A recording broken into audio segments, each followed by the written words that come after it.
So it's interesting to hear you say that Africa should adopt AI more. But there are people who argue that, well, we don't even have the infrastructure. We don't even have technology. We don't even have electricity. So how do you see us leapfrogging all our deficiencies to a point where we are adopting AI more and it's firmly integrated into the way we work? It's going to be very difficult, but we don't have a choice. We don't have a choice to stay out of this. If we speak, we don't have a choice.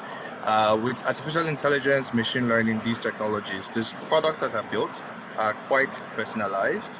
They are designed to work best for the people who design them. And if Africans are not designing them, they will not work for Africans. So you don't have a choice. When you want to build these technologies, you don't need 1 billion Africans building them. You can have 10,000 Africans building these technologies. And we already have more than 10,000 Africans who know about these technologies. In Nigeria, you have Data Science Nigeria has trained over 10,000 people.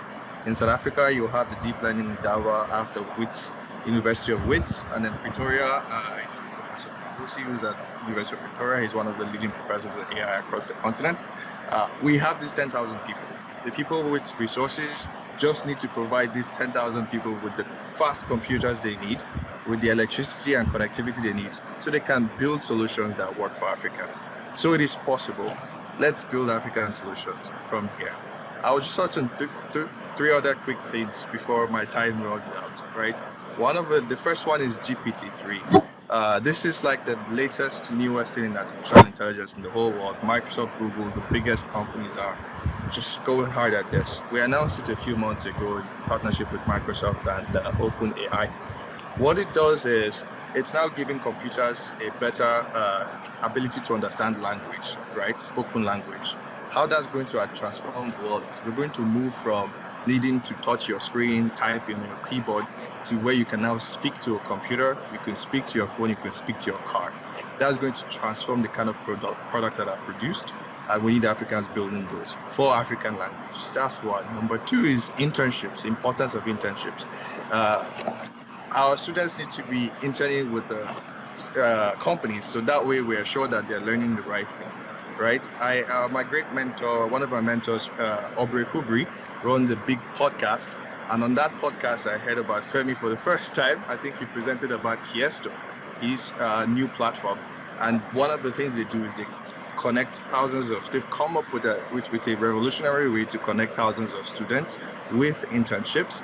And I think there's a lot for businesses and companies to learn from that. The last one is the importance of, like, our universities. I think there's something structural that's preventing them from changing their curriculums. Otherwise, for 30 years, they still won't change the curriculum. There's something structural. And so before that changes, I say that we come up with some ways to just help the students that are there now. In my time, I was a pretty average student till I was 13, till I was then giving extra lessons. And then I became decently good at math and physics and won a couple of Olympiads. Today, there can be extra lessons on AI 3D printing. There can be extra lessons on AI clubs in universities where perhaps it takes them longer to change, right? That's one thing I would love to help with. We've started these AI clubs in Alliance for AI, and we help university students who want to start and form their own AI clubs, and we'll connect them across the African continent so they can work together and grow.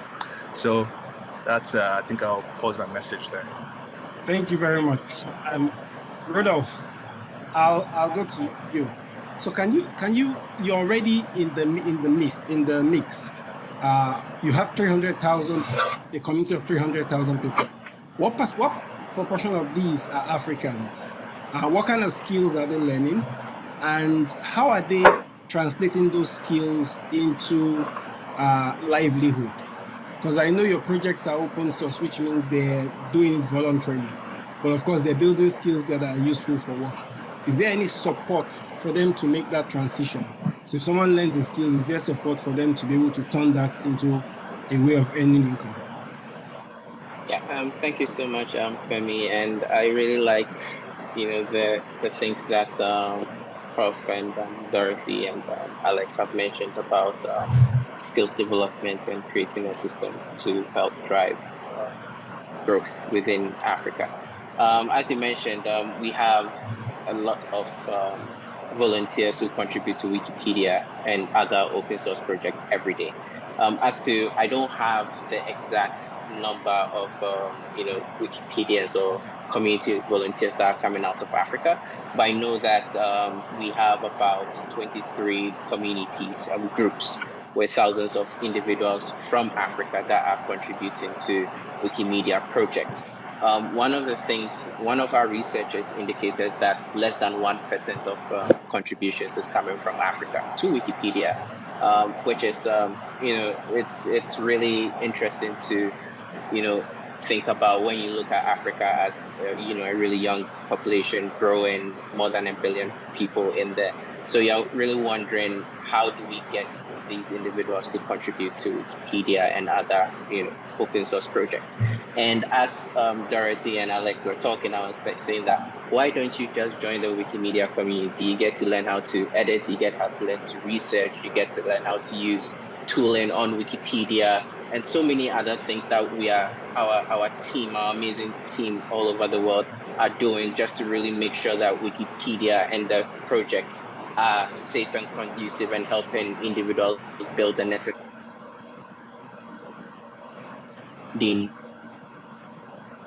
So it's really important for us to continuously do this and make sure that our volunteers are acquiring the skills. Now, to the question about how do they transition into...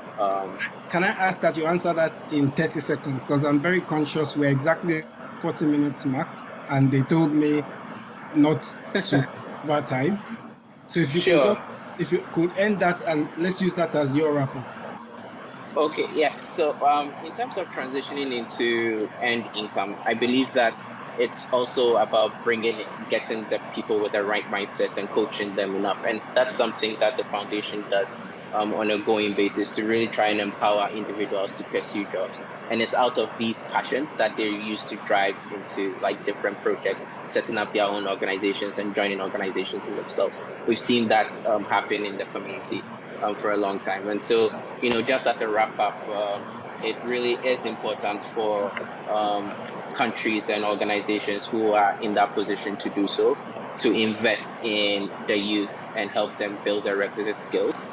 And it's something that we are interested in at the foundation always, and definitely like to continue the conversation with communities like Alex's, just to see how we bring Wikimedians with folks working within the AI ecosystem to just see how they can, share knowledge and work together. Thank you. Thank you very much, Rudolph. Prof, last words. You have 30 seconds, but I'd like if somewhere in there, what I had said before around scaling and sharing the lessons of what you're doing in Pretoria can feature in there somewhere. You're mute. Your mic is mute. Sorry about that. What ought to change, as Alex said, is to address the structural issues.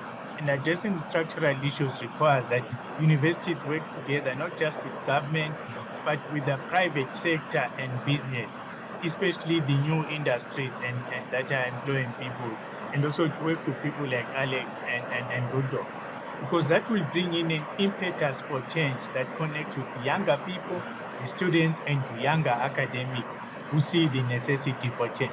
If you keep the current structure where universities only relate to government only, and also have a nodding acquaintance with the private sector and technology companies, the system will remain the same. Then in that context, then there must be investment into the technology platforms that universities use, and preferably create a digital innovation system and platform for not just universities, but the entire education system. It must start from a very young age now, and then you get the momentous change that you need to do.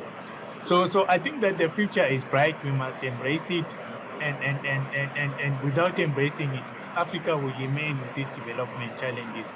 Poor yet not poor. We are the richest continent in human and natural resources, but we are the poorest material. That doesn't have to be the same. Technology is one of them. Used innovatively, creatively, and intelligently to take Africa to the next level.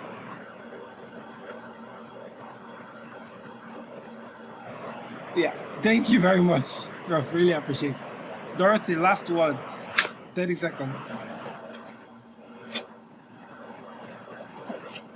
And you need to unmute it. I haven't heard the question. Okay, Femi, you're on mute.